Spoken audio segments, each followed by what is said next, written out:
নমস্কার বন্ধুরা, আশা করি সবাই খুব ভালো আছেন। আমিও খুব ভালো আছি। মধ্যবিত্ত সংসারের আরও একটু ভিডিওতে আপনাদের স্বাগত। হ্যাঁ, আজকের রেসিপি পুঁইশাক চিংড়ি। তো চলুন তাহলে শুরু করা যাক আজকের রেসিপি। প্রথমে একটা বাটিতে চিংড়ি মাছগুলোকে ভালো করে ধুয়ে নেব। খোসা ছাড়িয়ে মাছগুলোতে নুন এবং হলুদ লাগিয়ে নেব। এবার কড়াই গরম করে তাতে সর্ষের তেল দিয়ে এবং মাছগুলো একে একে ছেড়ে ভালো করে ভেজে নেব। মাছগুলোকে খুব অতিরিক্ত ভাজার দরকার নেই, হালকা লাল লাল করে ভেজে তুলে নিলেই হবে।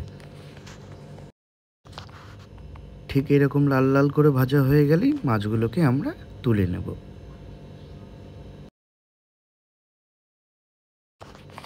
এবার মাছ ভাজা তেলে দিয়ে দেব সামান্য পরিমাণে 5 ফোড়ন এবং 3 থেকে 4টে কাঁচা লঙ্কা।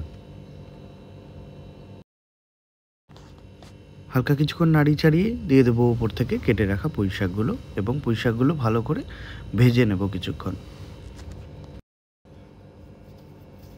পুঁইশাকগুলো নাড়িয়ে নেওয়ার পর দিয়ে দেবো স্বাদ মতো লবণ এবং হলুদ গুঁড়ো দিয়ে যখনই হালকা সিদ্ধ হয়ে আসবে ওপর থেকে দিয়ে দেবো ভেজে রাখা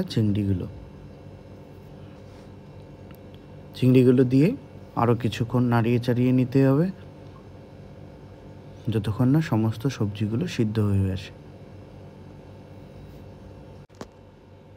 হালকা নাড়ানো চাড়ানোর পর 10 থেকে 15 মিনিটের জন্য ঢেকে নেব। 10 থেকে 15 মিনিট পর ঢাকনা তুললেই এরকম সিদ্ধ হয়ে আসবে। তখনই দিয়ে দেব পরিমাণ মতন জল। তাহলেই রেডি আজকের রেসিপি। অবশ্যই জানাবেন আপনাদের কেমন